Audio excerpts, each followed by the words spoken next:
2 months ago, I was going to put the chickens up like I do every night, and they all come running and following me.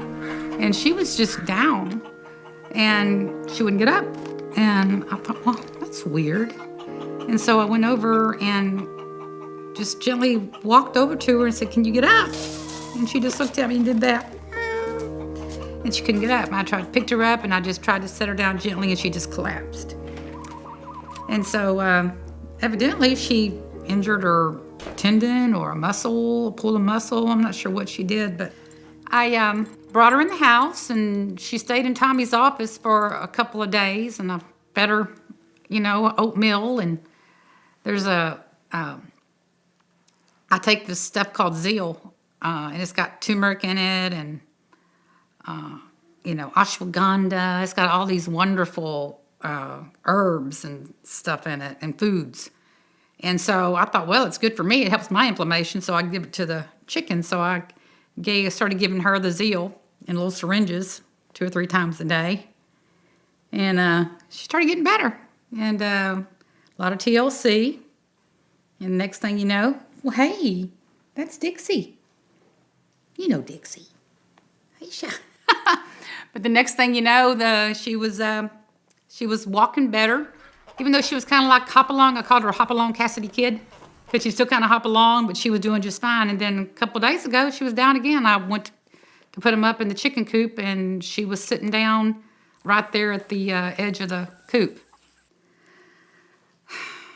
Before I went vegan, I loved Chick-fil-A sandwiches, chicken sandwiches, as much as anybody. And I would come home and with a chicken sandwich, and I'd have my chickens at my feet. And not everybody gets the tactile, experience of living on a ranch like this going vegan. I started having all these conflicts in my mind and my soul that I would be eating a chicken and loving this one, and we never ate our own animals. Even the cows, we never slaughtered our own cows. We always bought the pretty pink packages, at the grocery store. And she's going to sleep. And I remember vividly when I was working on her leg in the kitchen and giving her a little syringe of that Zeal. I remember vividly that I was working on her, and I got the gut feeling of how I used to eat chicken legs when I was working on her leg, and I just started crying at the sink. Just started crying. I was deep, guttural, horrifying, just sobs, because I was working on her leg and realizing that, everybody eats them. Never even thinks a thing about it.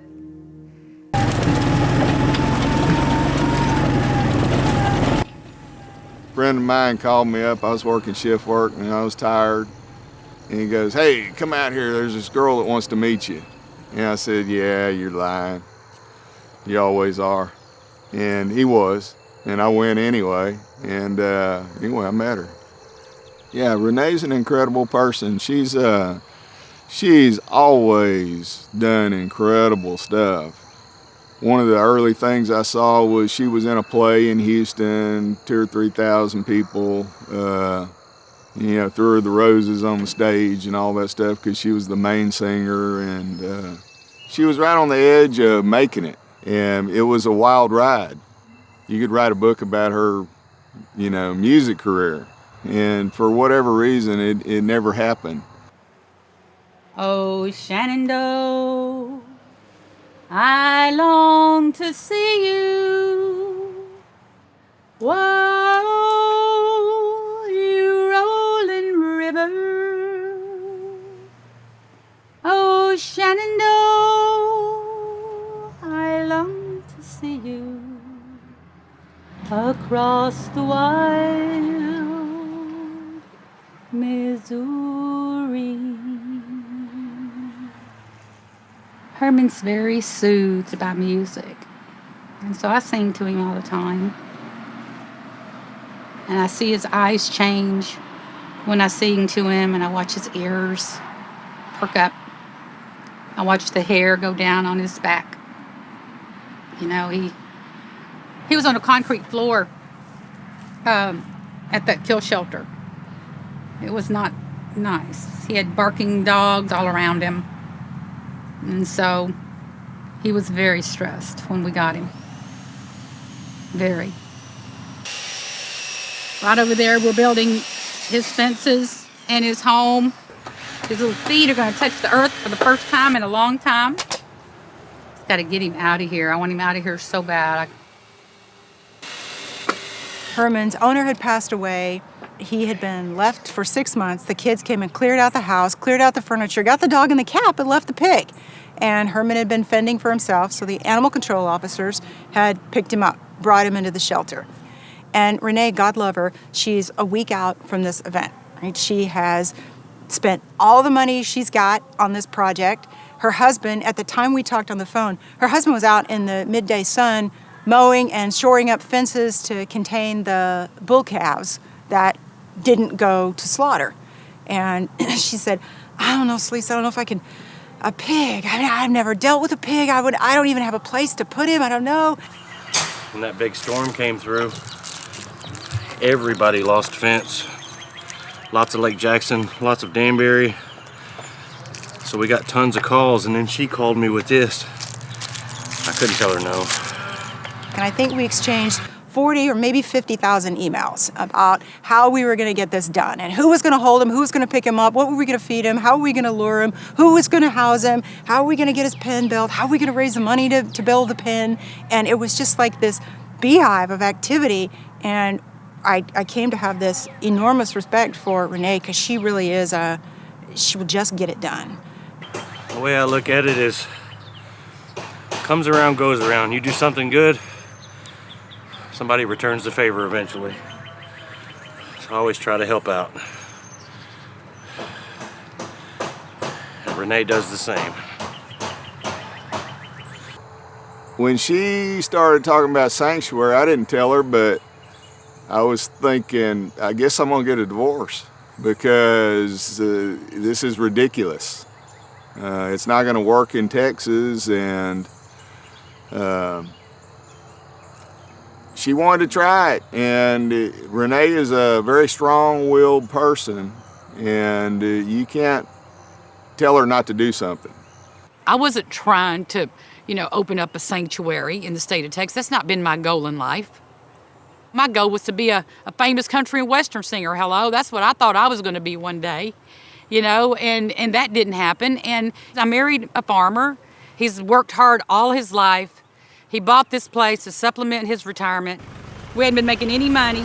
Balloon notes were coming due on tractors. He's needing to buy another rake. And now I'm telling him, oh, heck no, you ain't taking that red trailer up the road anymore. We're not selling any more calves. You send that red trailer up the road one more time, I'm following it. I'll go to the slaughterhouse if I have to. And it was a process for me because, I love my husband. I didn't want to just say, too bad, you go up the road. What I've been here is a catalyst for my husband to see a way that he's never been shown before because his history, his culture, his way of viewing the world is so grounded in tradition. 4th generation cattle rancher. His great-grandpa herded cows from San Antonio by horse with spurs, and they had their own brand. And Tommy still has that. That means something to him to restore that history. So this is Tommy's heritage. For Tommy to say, none of that meant anything doesn't come easy. But watching his wife change, watching his wife draw the line in the sand, watching his wife pull in all these people from around the world that are supporting us to build a sanctuary in the state of Texas is changing my husband. That's what's changing my husband. I kind of laughed at her and said it'll never work, and she has actually put me in my place now because the vegan world came to her rescue. She started meeting people that allied with her. It was incredible, and I started watching it, and I couldn't believe what was going on. It's kind of like a dream. They're incredible. If she has a problem, somebody in her network helps her out and it magically disappears. I think that we all have the power to change and to transform, and we see that every single day at Mercy for Animals.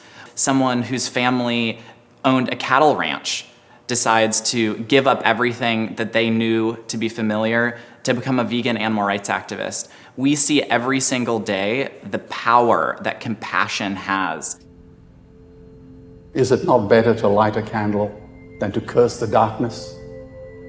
All the darkness in the world cannot put out the light of a single candle. I believe another world is possible, and on a quiet night, I can hear her breathing. It will be difficult, I know, but do not be afraid. Remember Mahatma Gandhi's words. First they ignore you, then they laugh at you, then they fight you, and then you win. The brutes and the bullies have been Goliath, but David is coming. Maybe he's in this room. Maybe he's one of you. And if not you, who? And if not now, when? Here's my daughter, Genesis Butler. Thank you.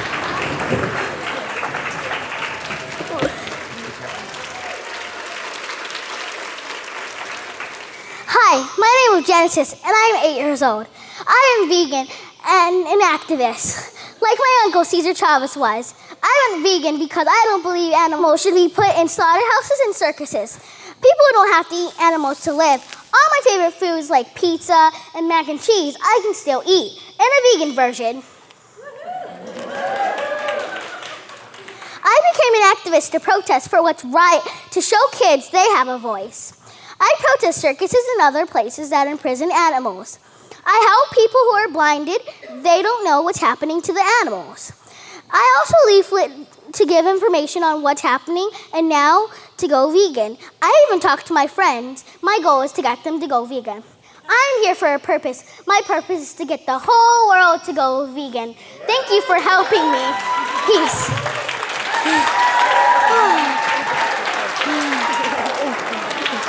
Oh my God.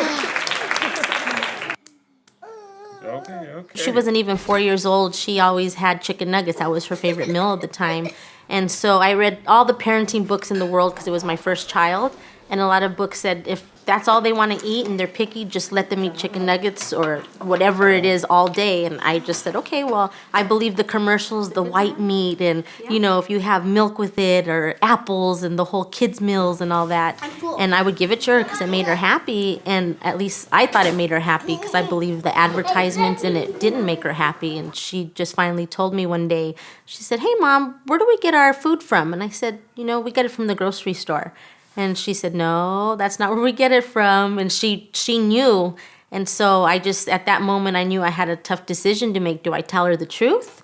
Or do I just, you know, keep playing it off? And just my instincts kicked in. And I said, I'm going to tell her the truth. Because I always told myself as a parent, if my child asks me something, I'm going to give them the straight truth. Because, you know, that's what's needed. And I told her we kill animals for the food that she was eating, and she was devastated. And I didn't even know she knew what death meant at that age, and she just knew deep down inside. And she said, well, we have to kill, what is it? I said, well, chickens and cows. And I was explaining, you know, beef is from cows, like the burger, that's not beef, that's a cow. And, you know, the chicken is the actual animal, the little bird. And she said, you know what, I don't ever want to eat this again.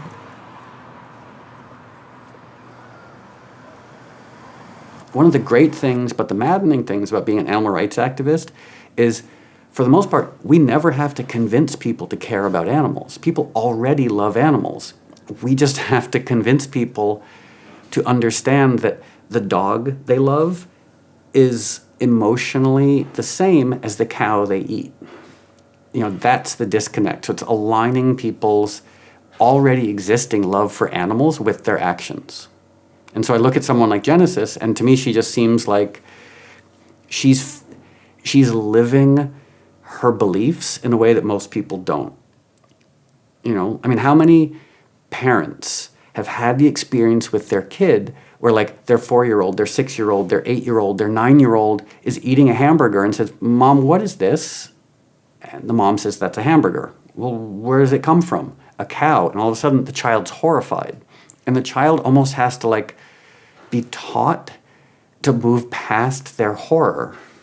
And one of our jobs is to remind them that no, their horror was justified. You know, the 8-year-old who's horrified at eating a hamburger, that's a legitimate response. It's a justified response. The 18-year-old, the 28-year-old who eats the hamburger as if there's no consequences for the environment, for them, or for animals, that's the mistake. This is my bunny. Her name's Charlotte, and my mom's friend and my friend named Nina gave it to me.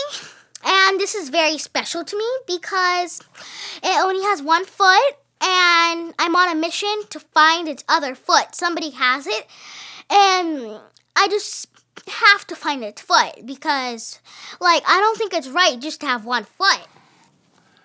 She told me about how the bunny, it wasn't like a natural bunny. It had been like ran through the mill, but she really was interested in it. And then when she brought it home and showed me it, and it's kind of ugly, but but it has character, that it made sense to me as far as with animals go, that not all of them look the same, but they all need love in their own way, you know. She's just a sweet girl. Just a sweet girl, yeah. I don't feel that I shouldn't love her just because she has one foot. All animals should be loved. They shouldn't be tortured. Charlotte is awesome because each time I'm crying or sad, she's always there for me. And if I need a pal, she'll be there.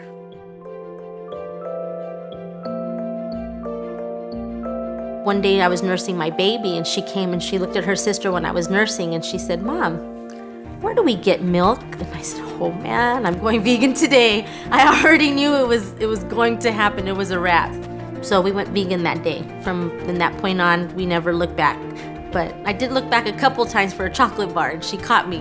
So when she caught me with the chocolate bar, she said, "Mom," she put her hand on her hip. I said, "Uh-oh, I'm about to get lectured." She said, "If you can't handle it, I can. Don't think you have to go vegan just because I am." She goes, "I can do it on my own."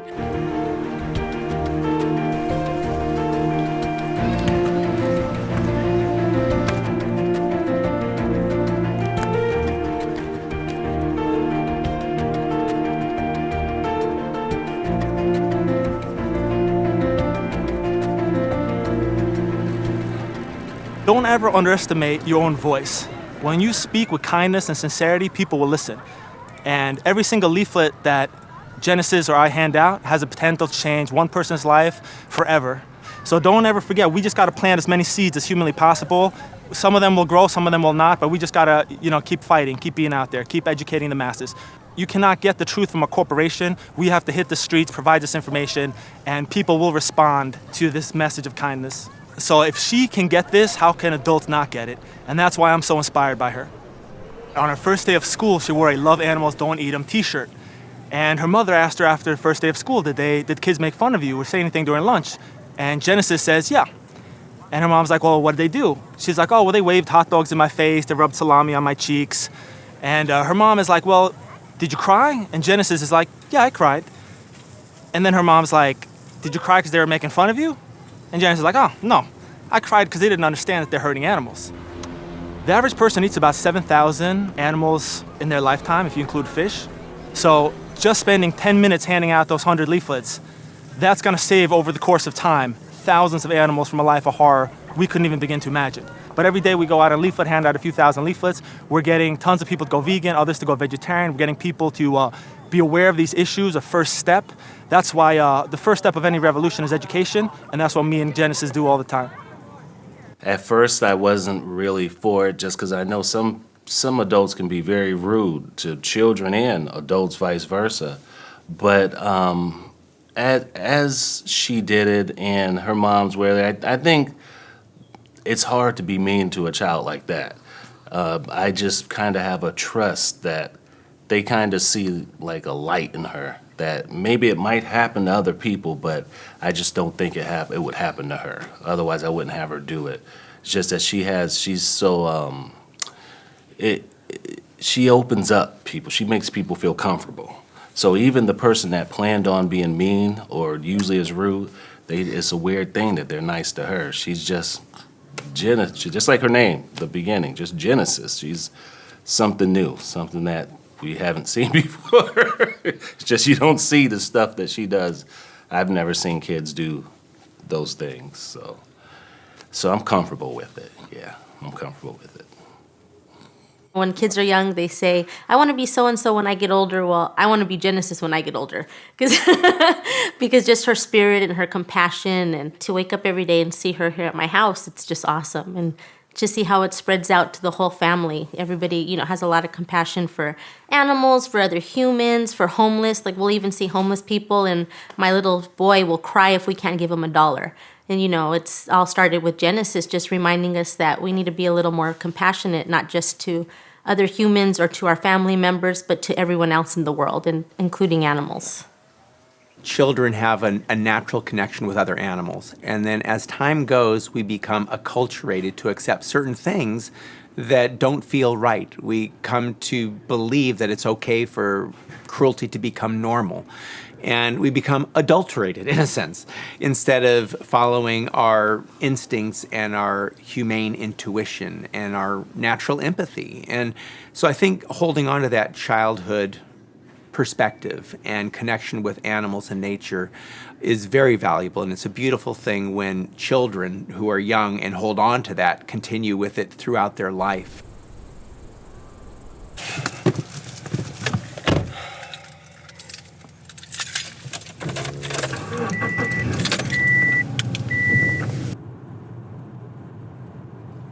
I knew that something wasn't right. I knew that I wasn't drinking like other people. I was passing out, getting alcohol poisoning, blacking out, getting sick, drinking before school, things that normal 10th graders don't quite do.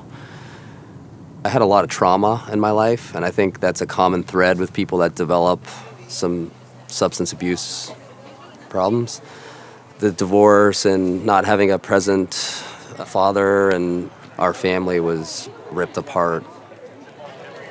Alcohol, that was the elixir that helped kind of make things feel a little bit better. I would go into 7-Elevens and stores like that and literally steal the alcohol from the coolers, put it down my pants, and then go drink the alcohol by myself behind the building. After high school, I started taking trips to South Florida, Miami, South Beach more, and I started getting into heavier drugs on a regular basis.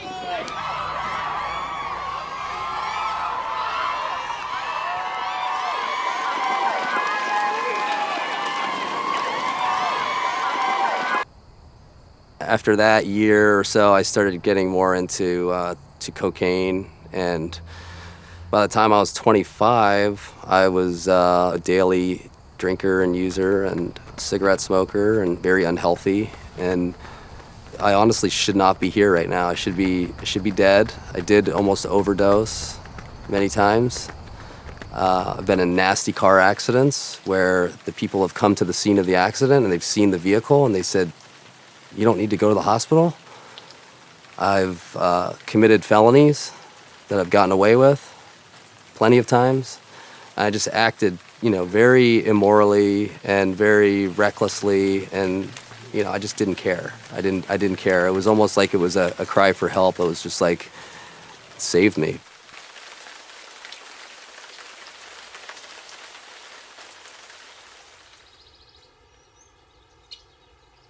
I called my brother, and I called him in the middle of the night, and I was crying to him on the phone, and I said that I needed help.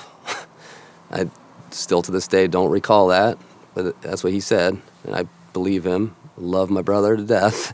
And so I went to go visit, and my sister was there, my brother was there, my sister-in-law was there, my mother was there, and my little niece was there, and we were sitting around and talking, and then all of a sudden the tone kind of changed a little bit, and I think it was my mom who said, well, the real reason we wanted to all get together today and talk to you is we wanted to talk to you about your problem that you have. And so I was there with all my loved ones, and they all went around the room and they told me how I've affected them, which I didn't think I did. I thought, I'm only affecting myself. This is my life. Let me do what I want. You do what you want. I didn't realize that's the selfishness and self-centeredness of this affliction. So they all went around and told me, and I was blown away. And they said, we'll help you if you help yourself. So I checked myself into a 28-day rehab. You know, like they say, a huge tree can grow from a tiny mustard seed, and that's where I began. People want to ask me so many questions about ultra running or being vegan or this and that. It's like, it's really simple. It's just simple, you know? It's just about the love, really. And that's really the void that was filled. Good job, buddy. Wow. That was such an easy pour. Jeez. Hey, Goosey! Hey, big boy! How are you? It was such a nice surprise to see him come up to me. His whole body it wasn't just like his tail was wagging, it was like his whole body was just wiggling back and forth, and it just really warmed my heart. The relationship between dogs and humans is quite profound. I didn't have the responsibility to have my own pets in the past, so the time was right now to get a dog. And to be a vegan, you realize more and more how much animals have been used as commodities. We don't need to use them for money. Realizing that this animal has such feelings and such love. You think just dogs are like that? Or other animals too? Are cows like that? Are pigs like that? You know, so that was quite a shift for me.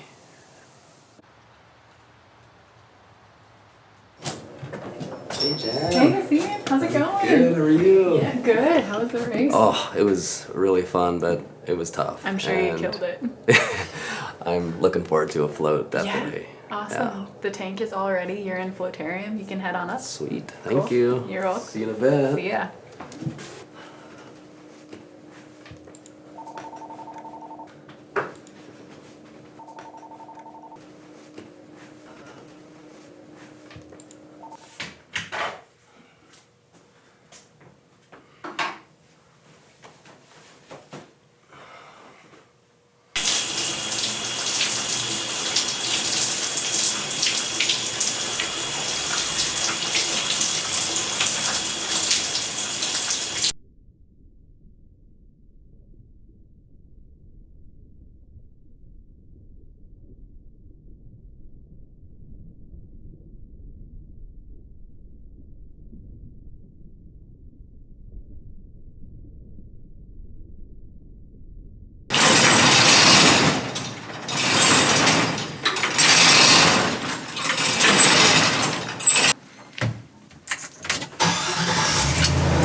Ever since I jumped in the cab of that truck and started driving it, it's pretty cool. I feel pretty badass.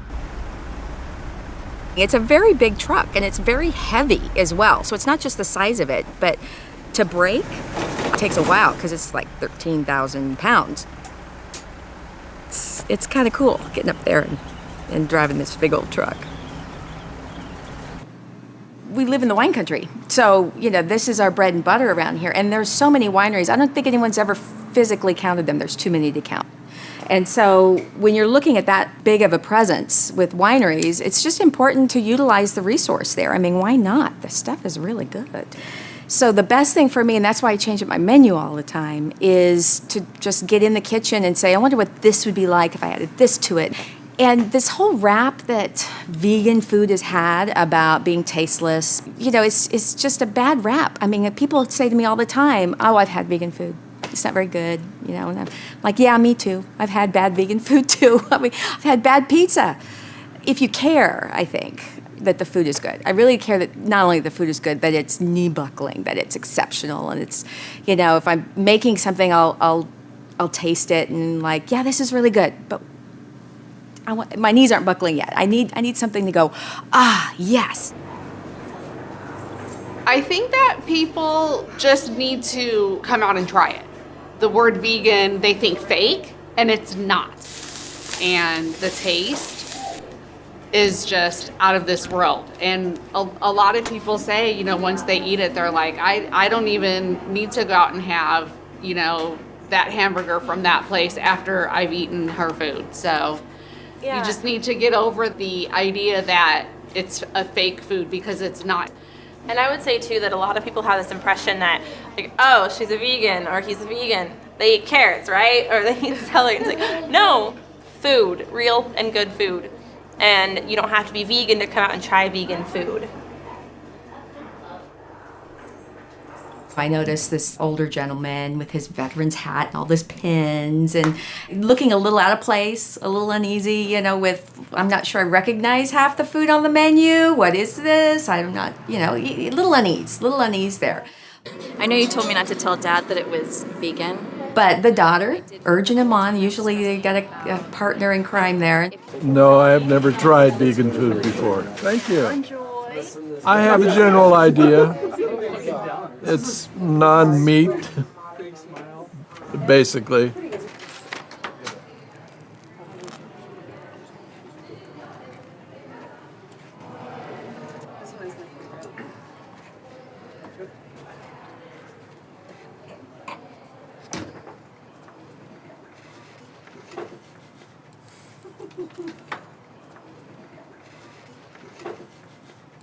It's pretty good.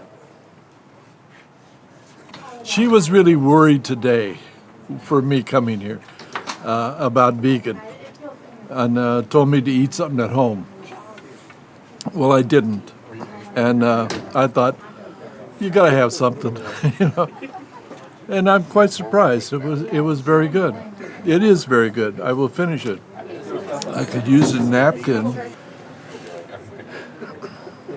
In the evening, when I go by and I'm just walking by their table really quick, and the daughter grabs my arm and pulls me over to the table, and she's like, I've got to tell you, he's never had vegan food before, and he loved it. And it's like, it makes my heart proud, because now vegan food is accessible. You know, it's not a weird out there thing.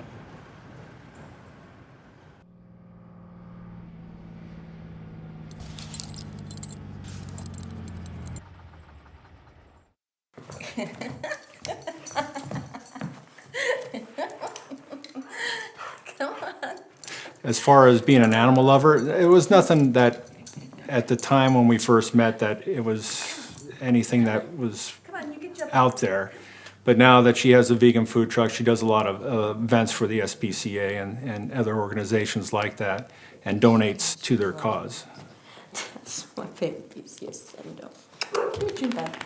My wife's a vegan, so that means no leather products, no leather shoes, no leather belts, no leather handbags, nothing that's derived from animals whatsoever. And at first, when she brought this up, especially being a vegan, because of my ignorance of diet at the time, you're thinking, okay, where are you getting your protein? Where are you getting your calcium? Where are you getting all these vitamins and things like that? And it turns out nature in the plant form provides all that stuff. You just have to eat a well-balanced diet. If you're wondering about, am I going to get enough protein? Go out to the nearest rural area, pick the biggest bull you can find. Or go to a racetrack, find the biggest, strongest stallion you can see. Go to the zoo, look for the tallest giraffe, the biggest elephant. All of those animals got those rippling muscles entirely from plant foods. Those are vegans. So yeah, now a pussycat is a meat eater, so it's not like eating a lot of meat is going to make you big. You get plenty of protein from plants. Research is now clearly showing that a plant-based diet beats every other diet. And the federal policymakers are taking notice of that. If Jerry's cooking a plant-based diet, I have no problem with that. 10 years ago, I would have gone out to the store and bought some meat to add on to it, but not anymore. Now that I'm starting to understand that you can get all these nutrients, you can get the protein, you can get everything you need from plant-based diet, then the fears go away. The dietary guidelines for Americans are reformulated every 5 years to be the blueprint for what you're supposed to eat. That means every kid in school, every food assistance program, really every nutrition program is supposed to adhere to the dietary guidelines for Americans. They're a big deal. In the year 2000, we sued the U.S. Department of Agriculture because we found that 6 of the 11 members on the committee had financial ties to the meat industry, the milk industry, the egg industry. We won that lawsuit. That opened up the process dramatically, and ever since then, the guidelines have gotten better and better and better. To run a business, you can't be sitting on your butt all day being tired. So you have to have a balanced diet, and I think by her being a vegan, by having a plant-based diet, her energy levels are higher.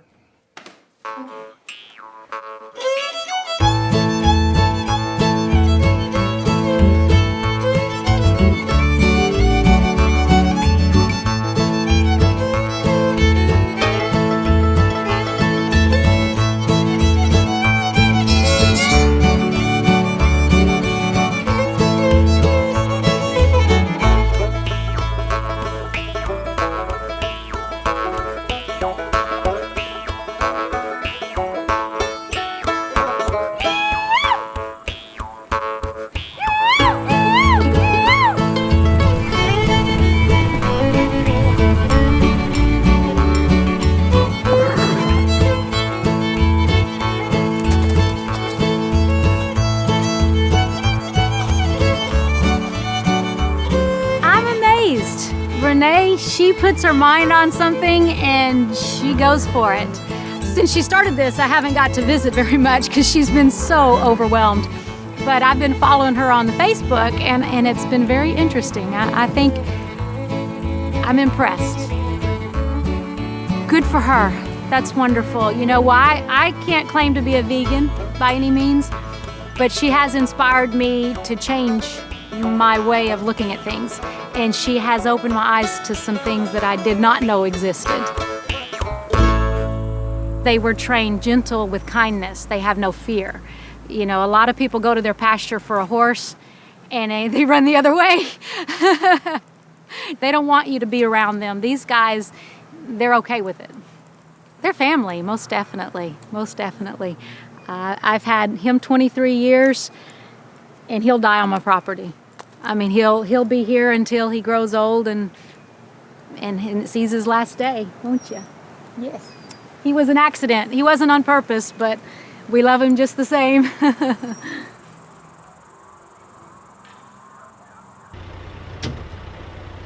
we go, Herman.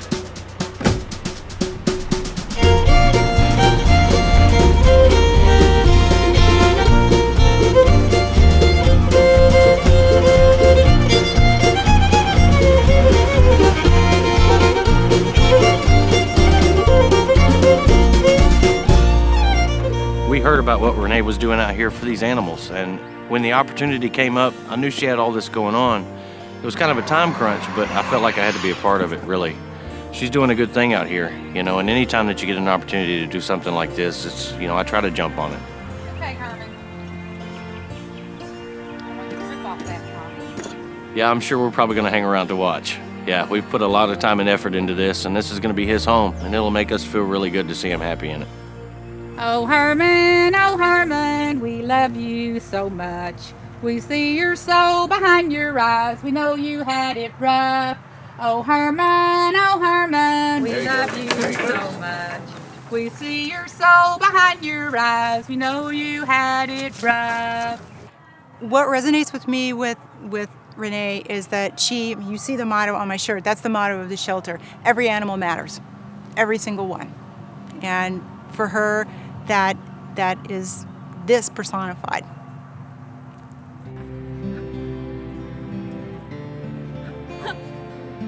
Look, Houdini's meeting him for the first time. Aww. Okay, off the kiss. He's already trying to convert me. All right, Renee, I'm gonna get out of here, girl. Thank you for everything. I No appreciate problem. No problem. you so much. I'll be back out here on Monday to take care of a few little things, okay? Thank you. Yes, ma'am. You know that you wouldn't be doing this project if you weren't going to go vegan. So you do your research. You got it. None of us had any options for this pig. She was this pig's way out. But I just learned that he apparently went into his house this morning at 9:30 and the gates opened here at 10. That's a beautiful story. If you are here to be part of the show and watch the entertainment and the speakers, the only way we're going to know you're here is if you're in the front. All right, I know we got vendors out there and that's important, but we want to see who's here for a moment. I know, right? No 231? 232? 233? 234? You got 234? All right, you won. All right, come on. 97 people showed up to buy tickets. And with those 97 people, we raised about $8,300. I had people putting $1,000 in my hand, cash. I had people putting $100 bills in my hand. Just me walking around, not to mention what happened in the office, not to mention what happened afterwards. I mean, there was an outpouring.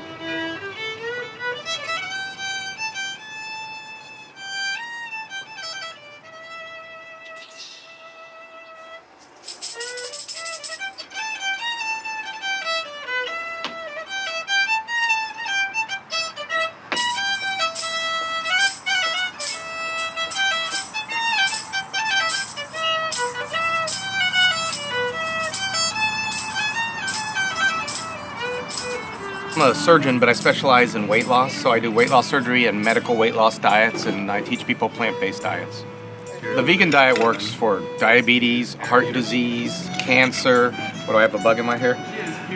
They don't even want to kill bugs, so. It's just been, it's just changed the way I treat people in medicine. It's my first line of treatment. Our number one cause of death is heart disease. Heart disease is completely preventable. You do not have to have heart disease, even if you're genetically predisposed to it. If you eat a plant-based diet, you won't, especially vegan diet, you're very unlikely to get heart disease. And same with diabetes, same with certain types of cancer, same with obesity. This is all can be cured with diet.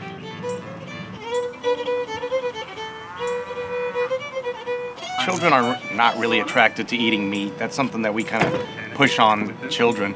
And we let them choose whatever they want, and pretty soon they decided they didn't want to eat animals. When they figured out, this one was like, isn't it weird that there's a chicken out in the farm and there's a chicken that you eat? And was like, well, no, they're the same thing. And she was like, they're the same thing, and then that was it for eating chicken.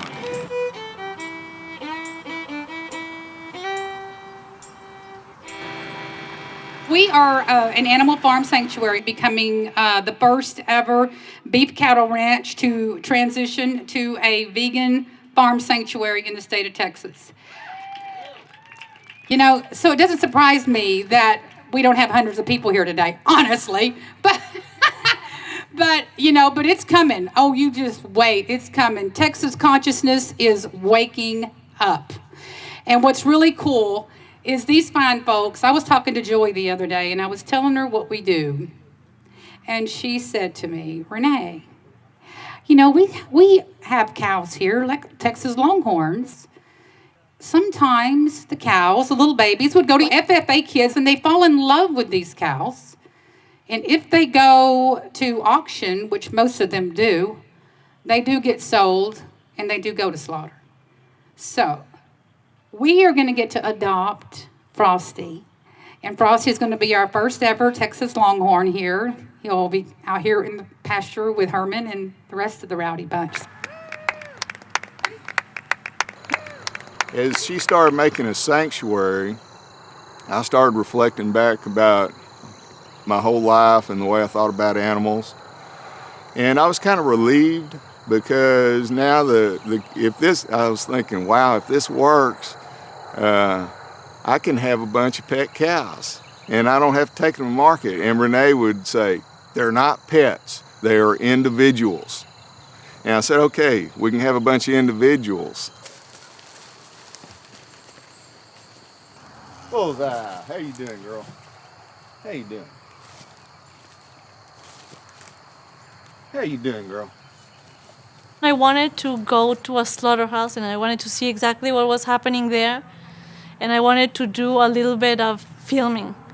And so I asked a friend of mine, a close physician friend of mine actually, who I knew his uncle was the general manager of a large slaughterhouse. I asked him, I thought they would say no, but I asked anyways if there was any possibility I could do that.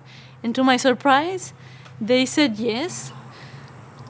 Prior to being slaughtered, the animals were so desperately fighting for their lives. They were so moving around violently and jerking around that when they were supposed to be killed, they were really not even killed. Many times they were just injured or weakened. Actually, that's what I saw that happened most of the times with the cows. That they would hit a captive bolt more so down the neck instead of in the head, probably because of the reason that it's not easy to hit them in a strategic point with those conditions. And so the animals would fall to the ground, and they would put a shackle in the hind leg, and now these animals were still alive. The cows were still completely alive, and they were even making movements with their hair. They weren't as strong to walk up and leave the place, but they were still making movements, and they were still conscious, and their eyes were wide open. And then the slaughterhouse worker would put the shackle, and they would be hanging by the hind leg, and then a worker would come up to like a platform so that he would be at the same level of the cow, and then he would get close to the cow, and then he would cut off the legs of the cow, like from the knee down, the 3 legs except for the leg from where she was hanging from, and then the 3 legs would fall to the floor. And then he would come close to her again and lift up the tail of the cow. And from the very tip of the tail, he would make a vertical incision. I don't know how deep or superficial, but a vertical incision. And then put the object down. And then he would pull the skin of the cow down so that the cow's own skin was hanging next to her own head on both sides of her head. And then he would make an incision in her neck, and then blood would come gushing out, and she would start choking on her own blood, and then eventually she would die. I went to the holding areas. First of all, I saw that these animals were really, really terrified, and somehow they all knew what was going on because they would start walking back and being afraid of us, even in the holding areas, because somehow they sensed that something wasn't right. I think. But at the end of the holding areas visit, I saw some of the cows were housed individually, some of them were housed like in very large groups. I'm not sure why, but at the end, there was a cow that was housed individually. This was a huge, beautiful, completely white cow. And she was terrified. Like you could see that she was really, really anxious. She was really afraid. I have a feeling that somehow they know. I don't know why they would know, but maybe they can smell the blood because it was right adjacent to the slaughterhouse. Maybe they can smell it, or I don't know. But she was really nervous. And we were at the end of the visit, so I asked the guy who was giving me the tour, if you want to call that, or the visit, who was with me, and I asked him if I could stay there with the cow. So he stayed with me, and we were talking with the cow for about 15 or 20 minutes. He was just standing there. But she calmed down, and I was even petting the cow, and she really calmed down, and she was in much better conditions. But then the next day, when I went to the actual slaughter facility, and when I was filming all of these horrible things that I just told you, it came the turn of all of the cows, it came the turn of that white, beautiful cow to go through slaughter. And it was so much harder because the fact that this white cow she didn't even fight back like the other cows. She could smell the blood. She could hear the other cows. She knew exactly what was going on. But for some reason, I think she thought that I was going to help her because she came. She even like positioned herself. Like they didn't have to shove her in too much. The workers were like shoving the other cows, and the other cows were jumping on getting on their hind legs. They were trying to crawl the wall, and this white cow, she just went straight up to me because I was about half a meter away from where their heads were with my camera, and she walked straight up to me, and she was just staring at me. And the other workers were pushing her, and then the metal door closed behind her. And even with all of that, she was not fighting back. All what she was doing was with her eyes wide open. She was standing still and she was staring at me. She wasn't even blinking. Like she was begging for me to help her. Somehow, she probably sensed that I didn't want to, for this to happen. And obviously, I didn't want that to happen, obviously. But it was so hard because she was just imploring for me to help her. And there was absolutely nothing that I could do.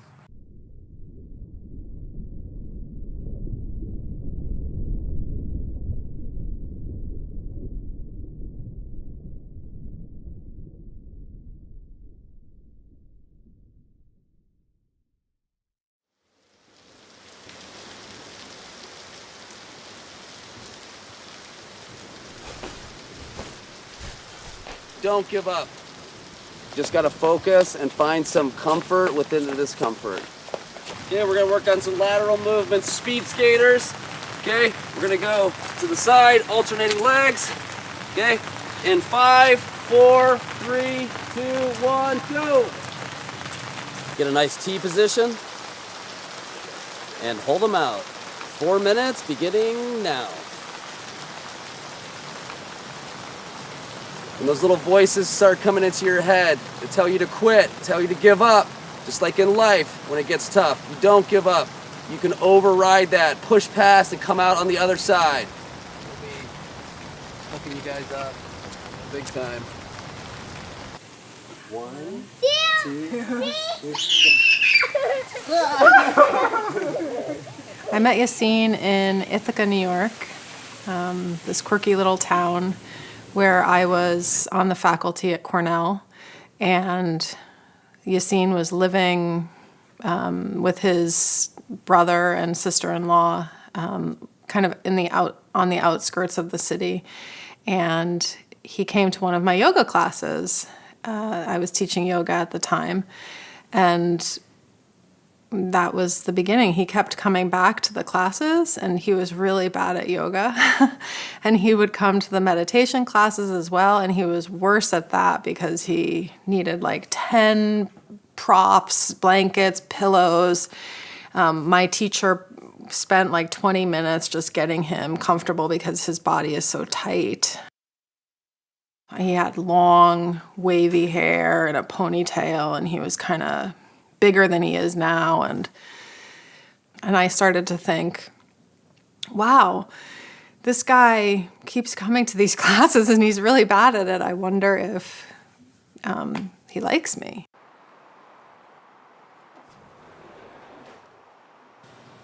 We went away on a honeymoon to Costa Rica before we got married. And then right after we got married, we went to the farm sanctuary in upstate New York, and we stayed overnight there. And we had an amazing experience connecting with the animals.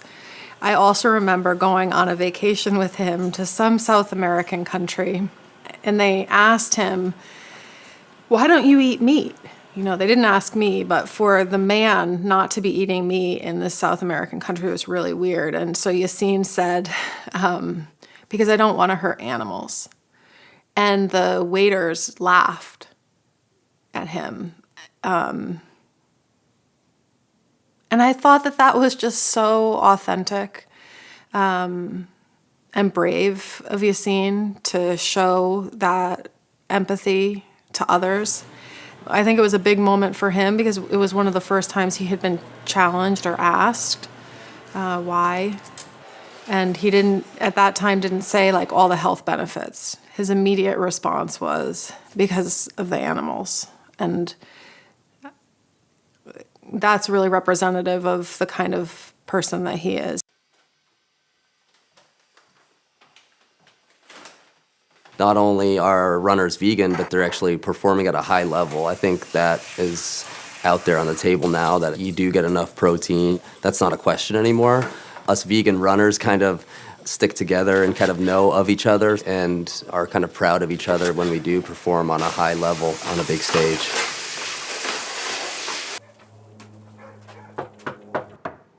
One thing I really do enjoy is cooking for vegans and non-vegans in my home and seeing their eyes light up about how good it is and how full they feel. Because I think a lot of people have a misconception. They feel like they're not going to get satiated or they're not going to be filled up because they don't have a big hunk of meat to fill their belly. I love when people come over and they're just like, wow, that was an amazing dish. Oh, I feel so good. And it was all plant-based.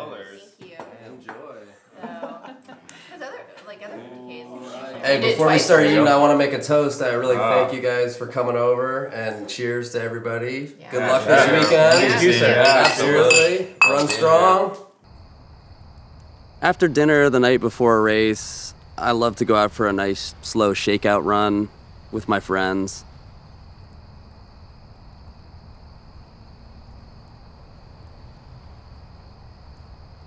The first time I met Yassine was a 50-mile race just outside of Seattle called the White River 50-miler. And I was, running along, and all of a sudden this guy comes up to me and he starts talking my ear off like, hey, I went vegan, you really inspired me. And he was just going nuts. I'm like, who is this guy? And at the same time, like, wow, he's really got an energy to him. And I thought, would drop off eventually, but he just hung with me for the next 5 miles up this brutal climb. And, he had as much energy in his voice as he did in his heart and lungs. Yassine's just one of those charismatic, runners, and ultra runners. We're an interesting and odd bunch, but we also kind of we can pick up wherever we left off. And I think that's the beauty of our sport as well as a vegan diet. Again, we're connected by a certain thread, and that is running and being vegan. So it's always great to come back and just hang out as buddies, and as if nothing, and as if no time has really passed. We're just the same individuals at the core. So in 1999, I'm lined up for my first Western States 100-mile race, probably the biggest race I was competing in my life. And I just transitioned to a vegan diet that winter. And there's still doubts in my head, can this really work for me? And I was thinking, I probably need to eat some meat here even a week up to the race. And after I won that race on a plant-based diet, there was no looking back. I had never doubted myself and went on to win 7 consecutive Western States 100-mile races. Scott Jurek was the pioneer vegan runner, and now we're starting to hear more and more it being more mainstream. Last year, Scott, after running the Appalachian Trail, which is over 2,000 miles across 14 states, covering elevation changes of 500,000 feet, broke the Appalachian Trail record by over 3 hours. There are a lot of parallels of, ultramarathoning and becoming vegan. You don't just jump right into it. Sometimes you need to, find that community. You need to try it out for, I tell people to try it out for at least a month to give them some time for your body to adapt to a different cuisine, different diet. Your body's not quite used to it. It takes a few weeks for the human body to adapt to things. That's usually why they tell people to go to rehabilitation, for example, for 28 days, is so their body can adapt to the new lifestyle. Oh, you just want your belly rubbed, don't you? You just want your belly rubbed. There's definitely a correlation between the spiritual practice of non-harming and veganism and the way I'm living today compared to the way I used to live. The way I used to live was very harmful to myself, to my body, to my loved ones. Essentially, I'm trying to live a more spiritual life, and for me, that involves trying to cause as little suffering as possible and to try to just do my best. And this is very much in alignment with how I'm living today and how I want to live. This idea of eating animal product, nothing more harmful than that shit. What's more harmful than destroying the planet and taking all the resources and then poisoning yourself? You know, the first chakra, don't poison yourself, right? Take care of yourself so you can serve the planet. So the first thing you do is you're poisoning yourself because the way the animal product is being manufactured, for one, aside from the fact that, you know, plant-based diet is safer and healthier no matter what, but the way they make the animal product, the way it's born into, talk about suffering, 100 billion animals made to be born into suffering. So yeah, we don't want to cause any harm. So if we really examine ahimsa and its a meaning, or if we want to be people who practice ahimsa or cause less harm, the one thing we shouldn't do, I mean, the first and most important thing we should do is get away from eating animal product. You can do whatever you want. You can create any world you want when you're painting, right? Nothing is wrong when you're painting. See this little vine over here? You can make a monkey anywhere you want. Genesis, what's your favorite? A pig. A pig? So you guys know what abstract art means? No. Art for Animals' Sake's mission is to teach art classes with an animal empathy theme. So we try to instill compassion for animals through art projects. And the reason why we use art, it gives youth especially a meaningful way of looking at the issues that we're talking about. So we try to get kids to come to their own conclusions about animals and how they should be treated. Somebody once famously said if you gave a kid a bunny rabbit and an apple, they're gonna eat the apple and play with the bunny rabbit, you know? So it's just sort of like this thing gets knocked out of us as we get older. One of the projects that we did was a lantern project, and we were basically protesting an animal experimentation lab. And so we just made these beautiful handmade lanterns. We had over 280 people from across the United States ship them to us. And we put them in a public place, and people saw these lanterns, and they gravitated to it because it was such a beautiful display. And they said, what is this all about? And we said, well, actually, every one of these lanterns represents one of these animals that is going to be experimented on in this lab that they're going to be building soon. And so by putting something beautiful in the world and enticing a conversation, I think brings people in instead of revolting them or putting them on the defensive. With Genesis and her age group, I think they're really benefiting from this age because the information's out there, and it's whether they want to recognize it, they want to see it. And she has become such a good spokesperson because she has a strong feeling, but she also has sort of the background and the education, whether she's gotten it on her own or through her parents, to put it into practice. And I think that's why she's become such a powerful spokesperson at this age, because people see the innocence, but they also see the maturity and the intellectual maturity that she brings to the subject. And it's really hard to, talk to a kid and have them say these things that are so basic and so unfiltered and refute it. You just can't. He was spending the night one night, and he's like, what are we going to eat because you guys are vegan? And we're like, well, what do you like? He said, I like meatball sub. So we said, well, we'll serve you that. So then I was talking to him about veganism, and then my mom made his sandwich. He ate it, and he's like, this is really good. So then after that, he left, and then his mom called back. He's like, Tahir wants to go vegan now. And that was the happiest thought I've ever thought. David Carter, NFL defensive lineman, 300-pound vegan. Genesis Butler, quarterback, 75-pound vegan.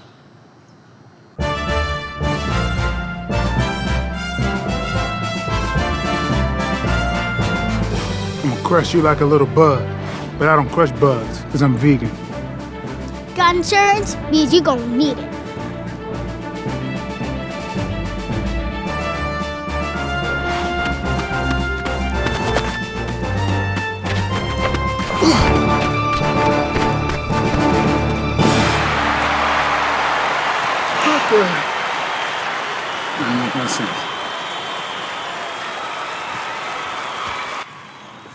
Hey, good game, Genesis. Thanks.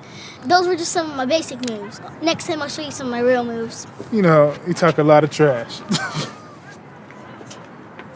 These boys challenged me to a push-off, and my mom sent me in this cute little white sparkly blouse. And then the boys do like 10 push-ups, and then like, oh, I can't take anymore.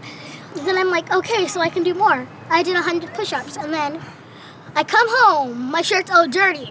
It's all like black, and my mom's like, what happened? I'm like, I did push-ups, and I did it on the blacktop. And she's like, next time, scoot over to the grass a little bit. And she had to throw it away. It was just... Oh man, I feel sorry for those boys. That must have been a real shot to their ego, huh? When I first started going vegan, I met this 72-year-old guy. His name is Viktoras Kovinskis, and I was doing like 100 push-ups, and I thought I was doing a lot. Or for me, that's what I thought at that time was a lot. But he was doing 200 push-ups at 72 years old in one time. So that was like our little competition. And now I'm doing like 500 push-ups. So they were messing with you, huh? All the guys thinking that because you were vegan, you couldn't do push-ups and you beat them and you obliterate them. Yeah, that happened to me. See, everybody was thinking because I was going vegan that I was going to be all weak and small and stuff and never be able to play again. But I did lose some weight. I got down to 265, but then I put on another 40 pounds of just solid muscle, and now I'm stronger than all of them. So vegan is clearly the best way to go. You know that too. And those little boys that you beat in the push-up contest, they know that too now. Oh, so another thing your mom told me about was the football game when you showed up in ballerina shoes. Oh, so I came from a circus protest, and we thought it was my brother's game, so it was gonna be all right. And he was in his jersey. He was ready. Come, my team's all. They're like, come on, where were you? I'm like, and then I had like my Save the Elephant shirt on. I had everything on, all my protest stuff. So then they make this 12 alligator rule. It was just like 5 alligator first. So now it goes up to 12 because I was pulling flags like that. I remember when I was playing Papa Winter, Yeah. it was the defensive line had to wait 5 alligators before we could go rush the quarterback. So they pushed it up because of you to 12 alligators. Like you were supposed to do for 5 alligators, 1 alligator, 2 alligator, 3 alligator, all the way to 5. So then they pushed it up to 12. So that's like half of the game. The game's almost over. Genesis, count 2 more alligators. Fight! 1 alligator, 2 alligator, 3 alligator, 4 alligator, 5. So then I do 12 alligators. Go get them! But I still catch the flag, so couldn't do nothing about it. So they tried to cheat to stop you from taking their flags, and they still ended up looking bad. And there were some big guys too. Man, how many touchdowns did you score that game? 5-0. Wait, so the score was 5-0. Who scored all? You scored all the touchdowns? So you scored. And this is all boys, right? You're playing against all boys, I'm the only girl. all meat eaters, and you're the only girl, and you're the only vegan, and you scored all the touchdowns. And they had to push the alligators up to 12, from 5 alligators to 12 alligators, just to stop you from snatching all the flags. Man, shoot, you're doing a better job than me with all this football stuff. That's right, girl.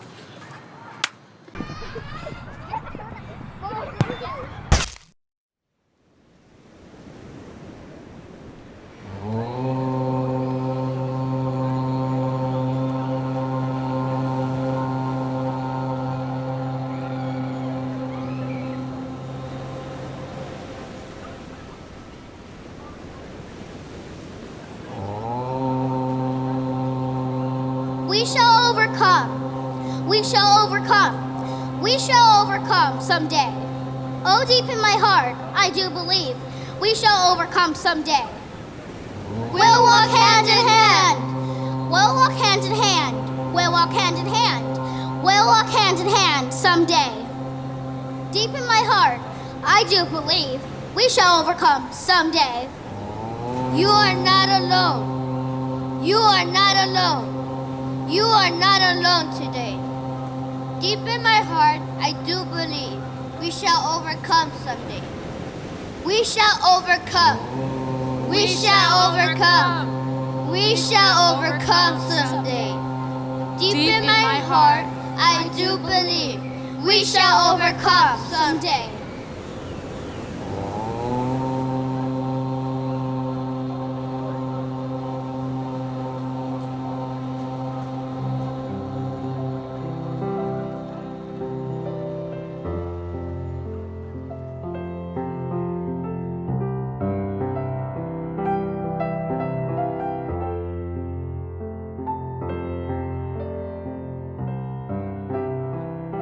I also don't like to use the word typical vegan, because I don't know what a typical vegan is anymore. I don't know if there's such a thing. I think that sort of 70s version of the tree-hugging, crystal-powered, Birkenstock-wearing unicorn rider is sort of nonsense and has been for a long time. I left home right after college, and I ended up walking, actually, all the way from New England to Tennessee. And I ended up in Tennessee at a community called The Farm, which at that time was the largest hippie commune in the world. There was about almost 1,000 people there, and they were all vegetarians. In fact, we would today call them vegans. No one heard of the word vegan in 1975. I fought competitively for many, many years. I still train, and there's nothing more satisfying than getting into the ring with a guy who's 20 years younger than I am and just completely handing him his ass. 9 years later, I shaved my head, and for the second time in my life, I found myself in a community that was vegan. This was Sangwangsa Zen Monastery in South Korea, and I went there and became a Zen monk with the idea of doing an intensive meditation. And I realized, though, that these people in this monastery had been living what we would call a vegan way of living for 750 years. I can remember one of my old coaches who was super traditional. He's about 1,000 years old Chinese guy, who used to say, you gotta be more aggressive, you gotta eat more meat, you gotta eat more meat and be more aggressive. So there was no meat, no dairy, no eggs, no wool, no silk, no leather. Even mosquitoes you wouldn't just kill, you would put them outside. And then at the same time, he would sit us all down for 2-hour meditations and say, walk the middle path and embrace, freedom and balance. Now, get in there and kick that guy's ass and bring home a trophy for the school. The whole idea was that if we want to evolve in consciousness and become more awake, then the fundamental, most important thing is kindness to others. And it's that same sort of cognitive dissonance that says I can, pet my dog and love my golden retriever, and then I can eat a double bacon cheeseburger. And it has simply never made sense to me. We are all interconnected. The interconnectedness of life is the fundamental spiritual teaching, and from understanding that more deeply, we liberate ourselves as we liberate others. We're all on this crazy rock flying through the universe, and we're in it together. And I know it sounds a little crystal powered, but it's really the only thing that we know for sure, which is that we're all adrift in a sea of chaos, and the mountain is not there, and me and the trees are here. I am the trees and I am the mountain, and we are all on the rock together. And that is the more sublime change that happens after one realizes that we can't slaughter and eat our fellow earthlings.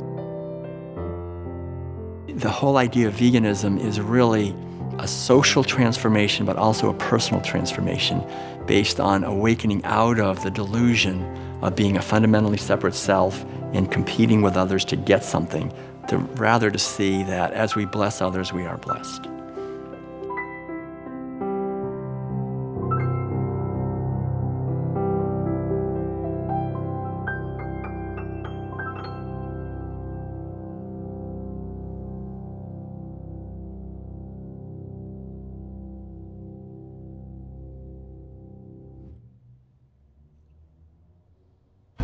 Four Amy's with no cheese. That would be completely vegan? Yeah, but we also can do, if you get 4 vegan Amy's, I can do them with vegan cheese. Oh, okay. Well, actually, you know what? I think I'm fine without the cheese, vegan or not. But wow, that's great. That's good to know. Okay. 4 Amy's with no cheese? 4 Amy's, no cheese. And then I need 2 non-dairy chocolate and 2 non-dairy strawberries. Back in the day in 1970 when I first became a vegan, a lot of those veggie meats, I won't name the brand because they're good people that tried hard, but they were, I'm not sure if that veggie meat was good for your body, but it certainly wasn't good for your soul. It was kind of like, well, I'm just going to eat this anyway. It was kind of the inner monologue whenever you would eat some of that stuff.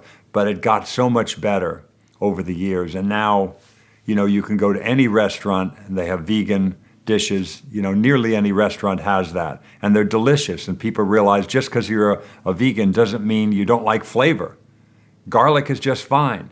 Cayenne pepper is just fine. Ginger is wonderful. Put some flavor into it. And that's what I do when I cook. I make a number of wonderful dishes. I have a spicy Thai basil eggplant I make. I make a wonderful curry. I have a chicken with peanut sauce with fake chicken, of course. You know, Trinidad squash, Greek potatoes. I have all these wonderful dishes filled with flavor that people, big meat eaters that come to my house, they love it. And they begrudgingly go meat-free for the day, but then when it's done, when the meal's done, they go, you know what, I could do this again. I may do this a little more often. That's exciting.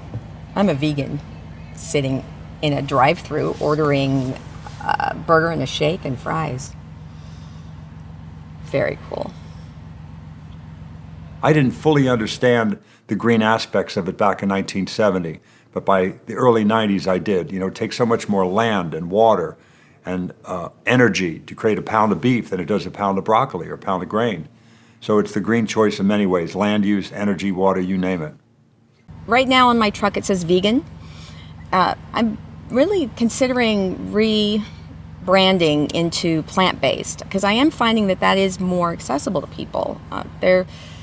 It's the same thing, it's the same food, but unfortunately, I think that over time, vegan has created a whole other layering of meaning, which sometimes can mean militant, and people get defensive, like, you know, oh, you're going to tell me how to live my life or whatever. There's no joy in being right about climate change or being a vegan or single-use plastic, you know, some of these things that we've been talking about for many years, but I would hope that people would be more open to these points of view now that there's been a great success rate about a lot of the things we've been talking about. You know, right here in LA and in several other cities, solar power is now on a par with, you know, the traditional grid power of coal and natural gas and all of that. It's now cost effective to do solar. So that's a big game changer. So now maybe people will be open to these kinds of things and dietary choices that you can make that will be good for the environment and good for your own health. When I use the term plant-based, I find people just open up. You can just, oh, yay, yeah, I love plants. That's good, you know. And when I use the term vegan, oftentimes I just see them kind of close up. So it's, hey, you know, I want to use what works. I mean, if people are going to be more open to the word plant-based or words plant-based as opposed to the word vegan, sure, I'll do it. As long as I eat my food, that's all I care about. I don't care how they get there. I just want them to get there and then understand what it's about. And then the discussion about veganism can hopefully come into play. I mean, baby steps, right? Whatever works. What do we do as activists that actually reaches people and that actually changes the world? You know, screaming is fun. Throwing fake blood is really satisfying, but it doesn't change the world, doesn't make the world a better place for animals. It just satisfies our emotional need to scream and throw fake blood. You know, so in being a vegan activist and being an animal rights activist, the criteria by which my actions are judged is how effective am I at being an activist for animals. You know, not how much I enjoy it, not how much I want to scream, because I just want to scream at everybody, but am I making the world a better place through my activism for the animals? My grandfather's a butcher, grew up in Kansas, you know, meat eating family. And here it was almost in the middle of the night, and I hear this wailing coming from the barn. It's pouring down rain and whatever, so I put on my big old rubber boots and go on down there, and storm's happening outside, and it's cold and it's dark, and it was an experience like you can't imagine unless you live through it, I think. You know, I mean, I've birthed my own babies, but I'm a little distracted. But here I'm watching the miracle of life just happen right in front of me, and my hands are right there, and I'm in there, and I'm actually inside this lamb pulling out the baby, and it was just a really beautiful moment.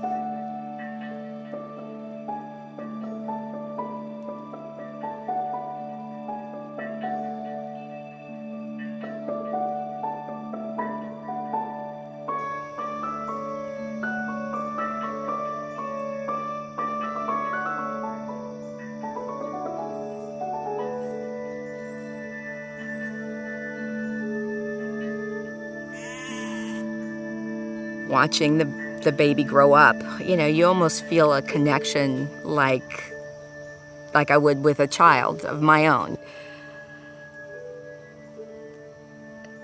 You know, it changed me in my thoughts about food, especially to the day that that she was killed. I wasn't home by design. I knew she was going to be. That was the plan from the beginning. That was our structure. That's what we did. And so, you know, it was tough that day. But my background has always been, you know, this is life. This is the way things are, and this is. So my feelings were wrong. You know, I needed to buck it up. I needed to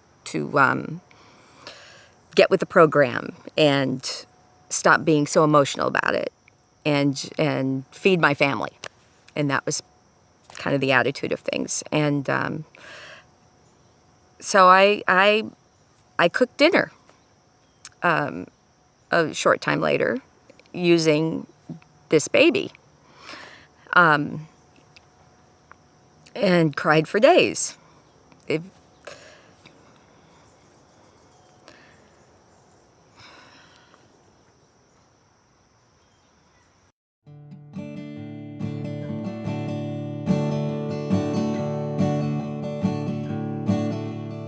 I'm resonating to the sound of the spirit in the forest and the stream, vibrating to eternal rhythms where the mysteries unfold magically. Every year for Thanksgiving, we do a celebration for the turkeys, where the turkeys are the guests of honor. The turkeys dig in, they love pumpkin pie, and they stick their face right into it and splatter it all around. There's a memory of another space and time. I'm on my way to soaring into the light.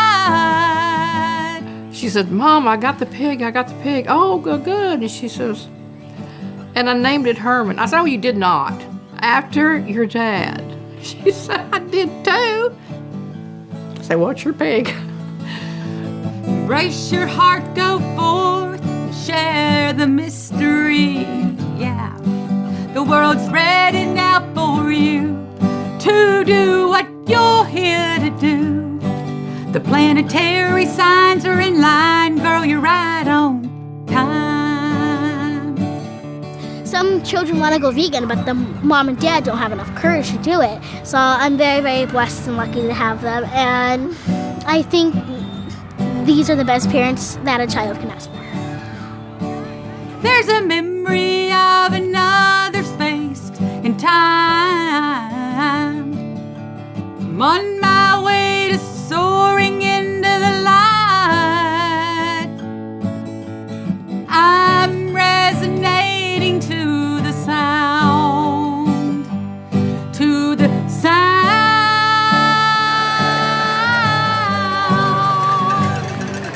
to the sound,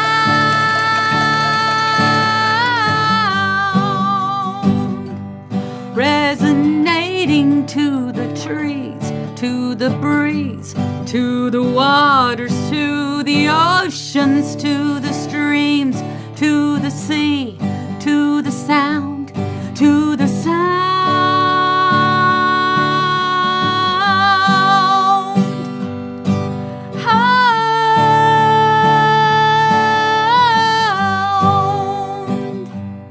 The cage of chickens fell off a transport into Memorial Park and broke open, and all of them but one were killed. One of them had one of her wings ripped off and was lying there mostly dead. To the sound.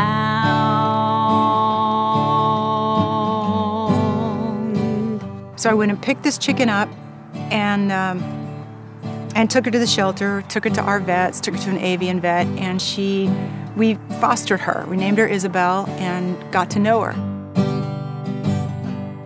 It became impossible to ignore that we had to take the next step. And my partner and I had both had brushes with being vegan. We've been vegetarian for years, but this, for us, Isabel's face was on it. To the sound.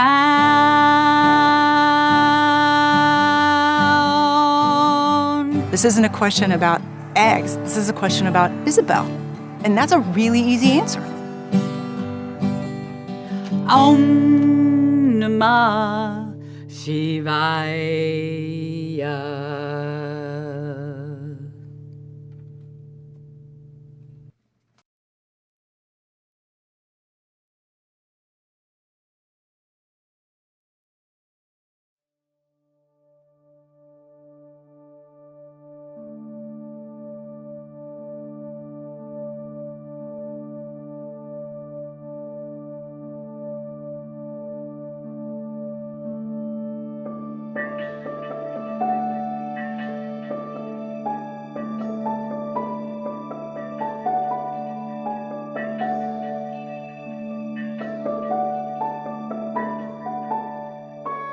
Could you look an animal in its face and simply say to it that your appetite is more important than its suffering?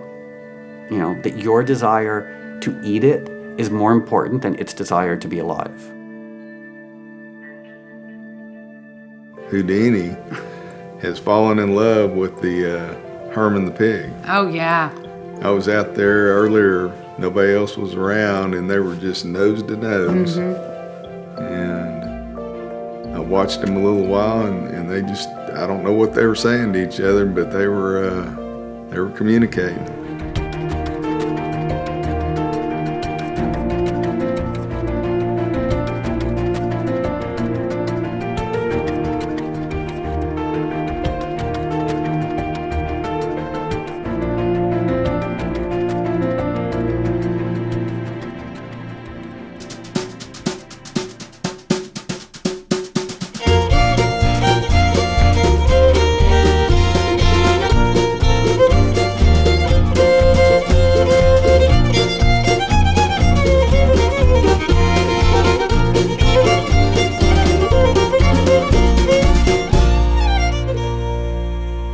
To have the experience of somebody that gets dragged to my truck by somebody else generally that understands, and then they try it and it's just so cool, and then they always come to the window. That's what we have the best customers, because they're always coming to the window after they eat saying, "Thank you for being here, it was so good," and things like that, and it's just, they're just very generous people, you know, it's nice.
I'm 65 years of age and I ride my bike all over LA still. I'm in great shape and I've been to my high school reunion and I can tell you it's better to be a vegan.